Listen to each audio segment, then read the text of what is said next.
Hi, welcome to Joel's Books Review channel. My name is Joel, and today I'm going to review a book that I just finished last week, Camino Ghosts by author John Grisham. If you guys seen my last video last week, Killing Floor, I mentioned I was going to do a book review on this Camino Ghosts, and I did. And it's very good. This is, I think, my third John Grisham book review. The first one was The Exchange, and then Sparring Partners. And now it's Camino Ghosts.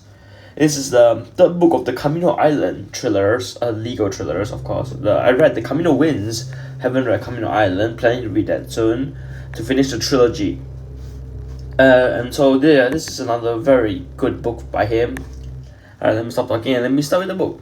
So where does this book start off? This book starts off with Bruce Cabell, a popular bookseller living in the Camino Island.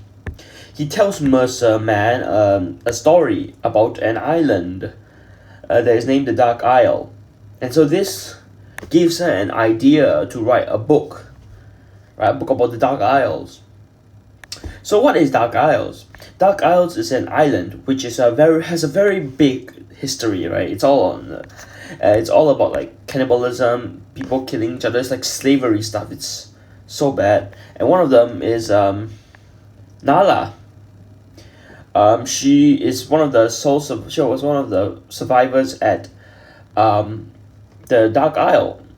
And so Dark Isle is actually pretty bad because like there's a lot of tales right? People slitting their throats. I don't know. It's just so bad that most of I cannot talk about here. They eat each other. Obviously, this happened in like the 1800s. So of course, yeah.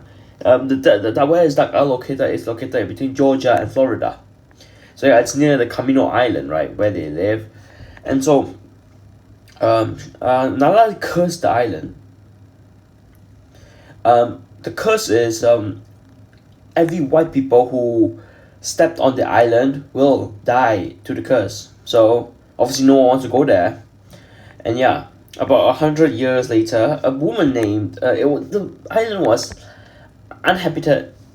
It's like no one's living there anymore, but only Lovely Jackson. She's the sole survivor of the Dark Isle, but she left Dark Isle like 50 years ago with her mother. But her mother died, and she's she keeps paying like the tax to the people, but then they don't accept it because Dark Isle is not an official island owned by the Florida state.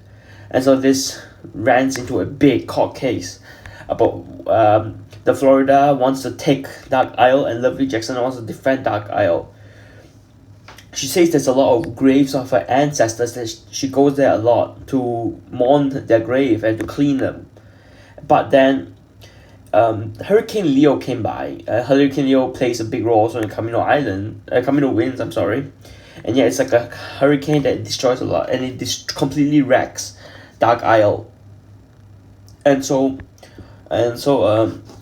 Lovely Jackson hires some people with her and go to the island again to clean up everything. But then obviously the prosecutor says that isn't the island cursed? Isn't any white people like cursed to die there? And then she answered, well, I lift the curse, so I go there and lifted the curse, so I have the curse now.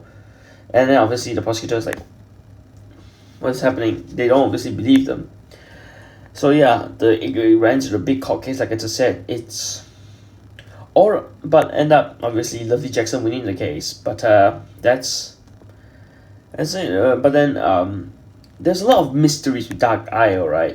Three people went there and they never came back. And so so Bruce Cabell, Mercer Man, and they hire a lawyer to help Lovely Jackson with these things, and then they call a lot of witnesses, the eyewitness, to stand. And then it was a very good book. I read this 9 out of 10. It's a very easy read, very good read for me. I read it in like 5 days. I definitely recommend it to read for you guys. And so the next book I'm going to review next week is A Calamity of Souls by David Baldacci. I just finished it like right now, just now. So this Camino Ghosts was released in June of 2024. It was recently released, so it's a good book. and see you guys next week. Bye bye.